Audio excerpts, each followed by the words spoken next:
Hi, I'm your host, Phil Hoffman. Welcome to Pause. On tonight's episode, we'll be talking all about performing arts. That's coming up right now here on Pause.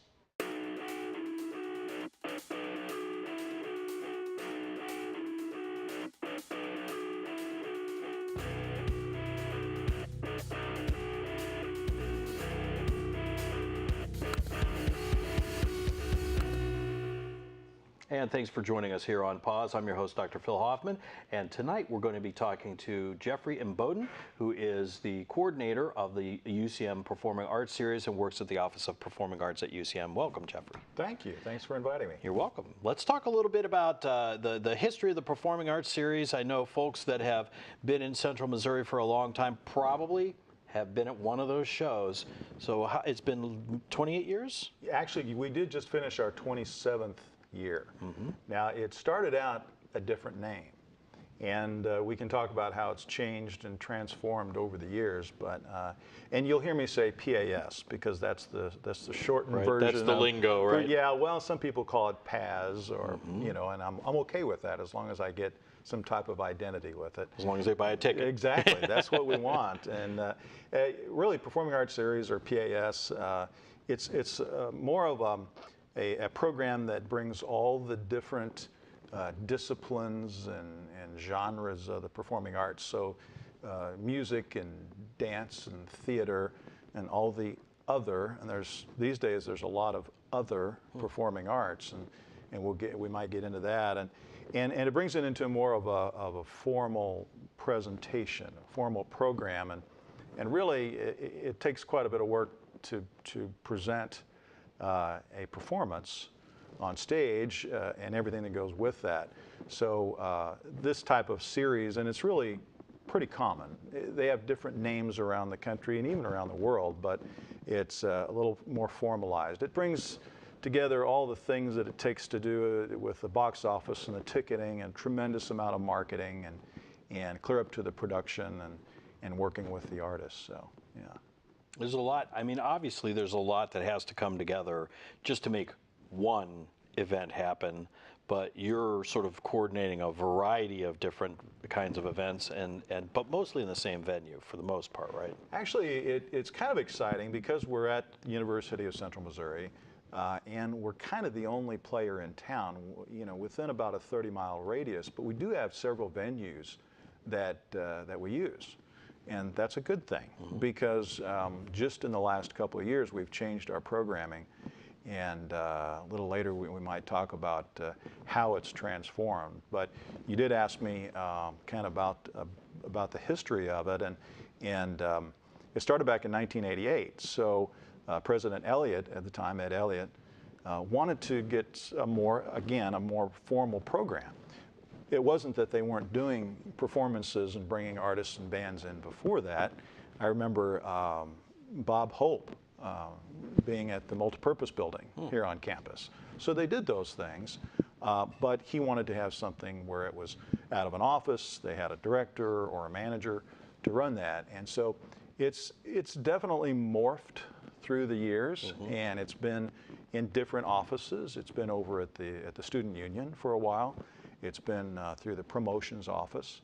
And then in 2008, when I came on, they absorbed it, or actually gave it to the College of Arts and Humanities and Social Sciences. And so that's when the big transformation started, probably. And when you talk about big transformation, what does that entail? What's the... Well, you know, Performing Arts Series always, actually they've always stuck to their vision. And the vision statement is enhancing education through the arts. So we engage the community, particularly the K through 12 population. But, you know, we're here at the university, we're here for our students and faculty and staff. When we brought it into the College of Arts, we were able to incorporate more of our student and faculty performances.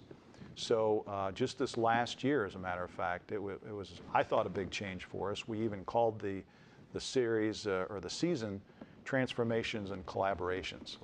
And we had different sub-series within the umbrella, so to speak, Performing Arts Series.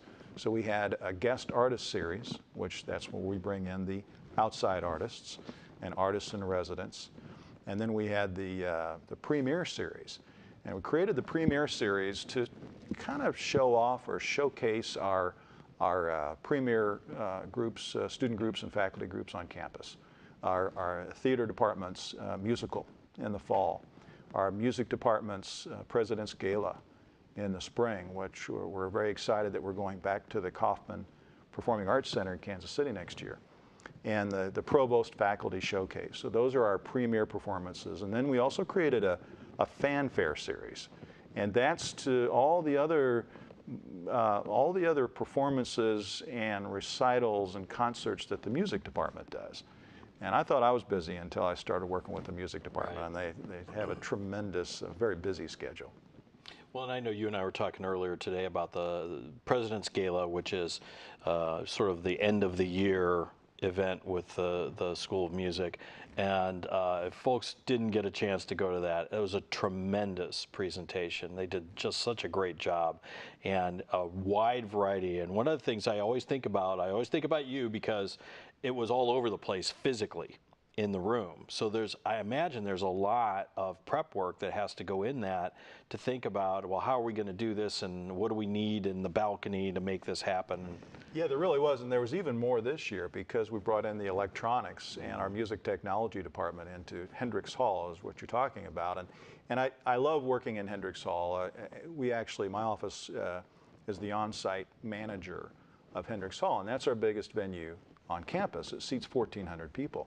And anybody who has really grown up in Warrensburg, the hall was built in 1923. Mm-hmm. So it has a lot of history, and anybody that's grown up in this area at all is familiar with Hendricks Hall. They went there as a kid, and we have also, not only do we have our university organizations and student groups using it, but also outside groups. Churches use it for Easter service, and smaller towns use it for high school graduation. So it's a great venue, but it's challenging because it was built in 1923. Well, something like the President's Gala, like you said, there's a lot of different groups switching in and out, and that actually created a little problem for us. A couple of years ago, we were able to take our students up to the Performing Arts Center at Kaufman, and it's a fantastic experience. You know, some of these music students will never be able to probably perform in a world-class facility like the Kaufman.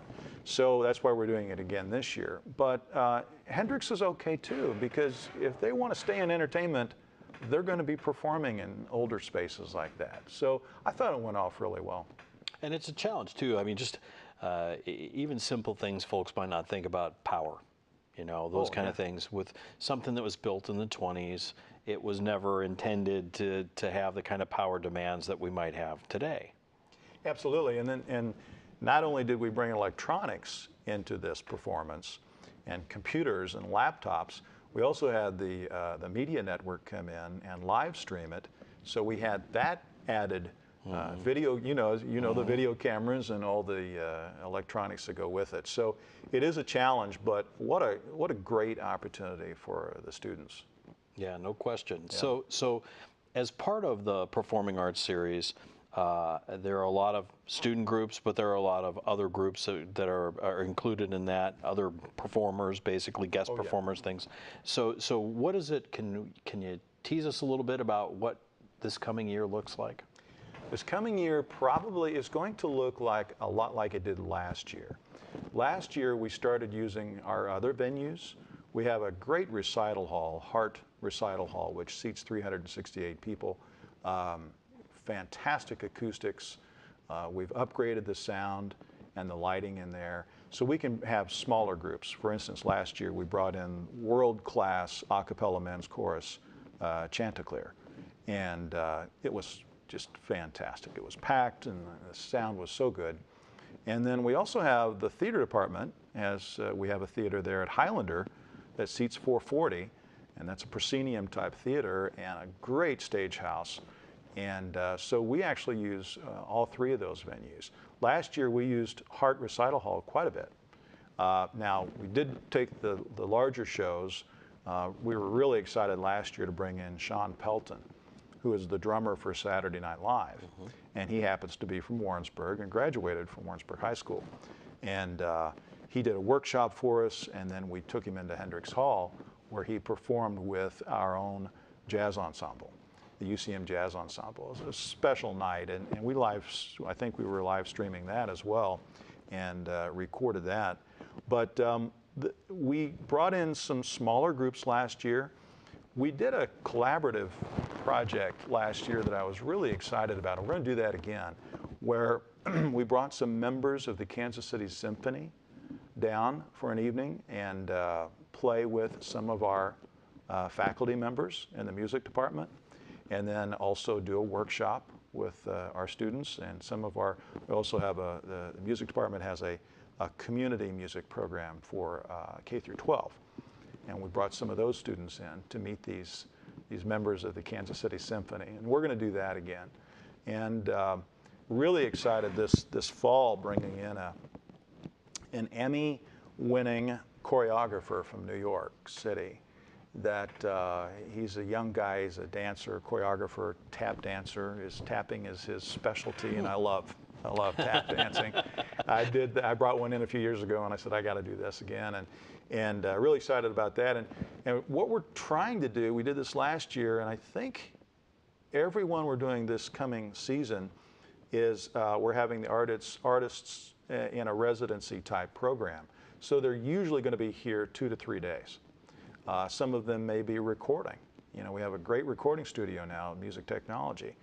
Obviously, some workshops and master classes. This last year, I had a group out of New York City called the Mayhem Poets. There's 3 young guys, and their mission was to bring poetry to the masses. And they do it with theatrical style, comedy, improv, hip hop, rap. And I was able not only to have them here on campus, but I took them out to the Warrensburg High School, and they did a show for the high school kids.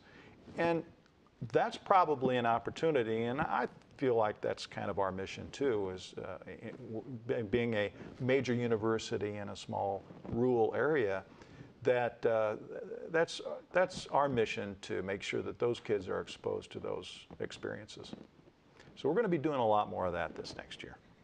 So over the years, as the Performing Arts Series has evolved and changed and grown, and you've had more and more sort of impact with students, and especially K-12 students that's become a bigger part of the program. What do the kids get out of that? What was the thought behind that change? Well, we've kind of been doing it all along, but one of the things that is in the past few years, as everybody has experienced, is some budget cuts and cutting back on financing. So we had to be creative, and we go out and look for grants.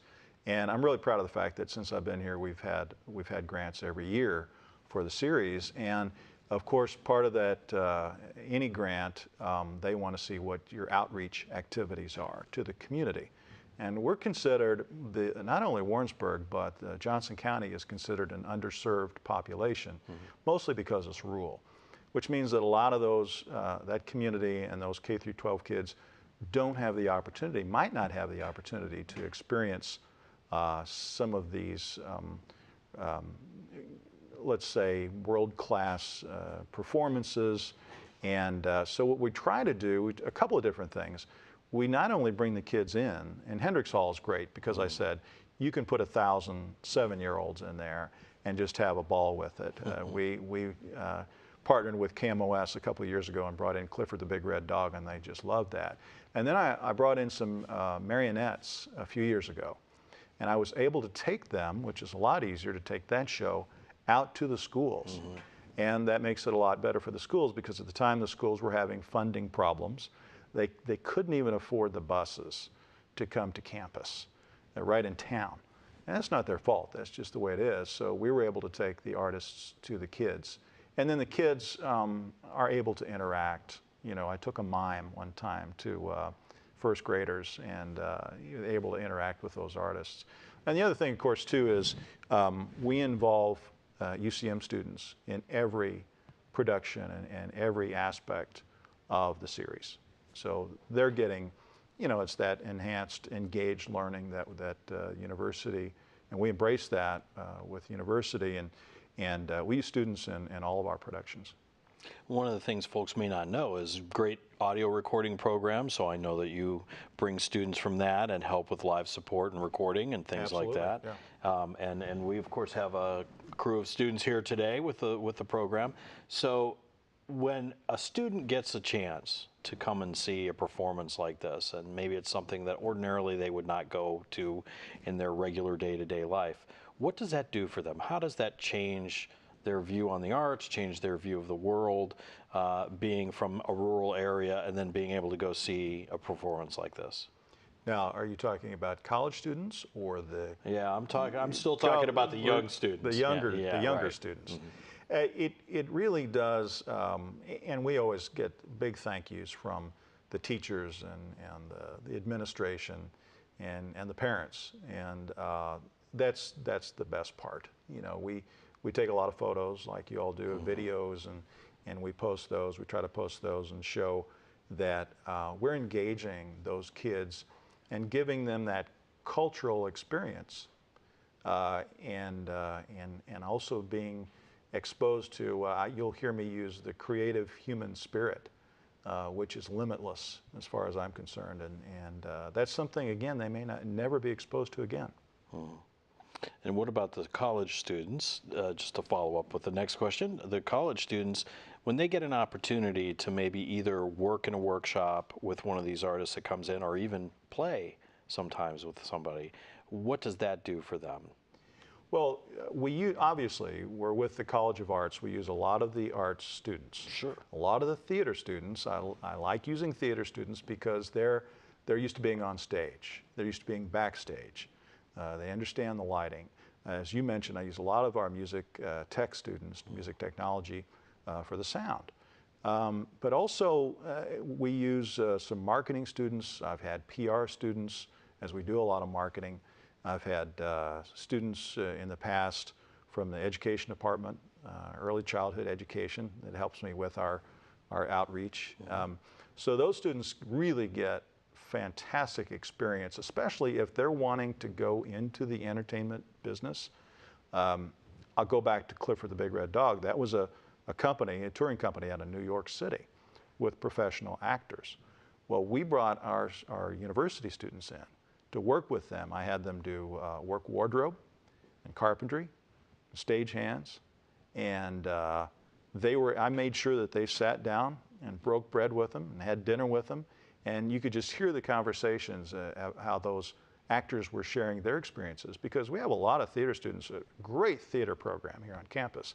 And a lot of students go into the business. You're not always going to get that acting job if you go to New York or LA. Same with musicians. You go to Nashville or LA and think you're gonna get a recording contract. You're probably going to start in a studio, or you're going to start in the box office. So I try to make sure that those kids get all those experiences in the business, because that's what they're going to get when they graduate. And when we talk about I'm sure you guys have done studies on this, the impact of the program. I'm sure you have to report that for grants and things like that. What kind of numbers do you report, or what kind of examples do you give about the impact of the Performing Arts Series? Obviously, they want to know how many people, right, and how many kids attend, and that's kind of arbitrary to me. It depends on the size of your venue. It depends on the size of your town, and so I can't compete with Kansas City. But I know that when I bring 1,000 kids in, that's a great turnout for us, and we keep, most of the time when you work with grants, Missouri Arts Council is one of them.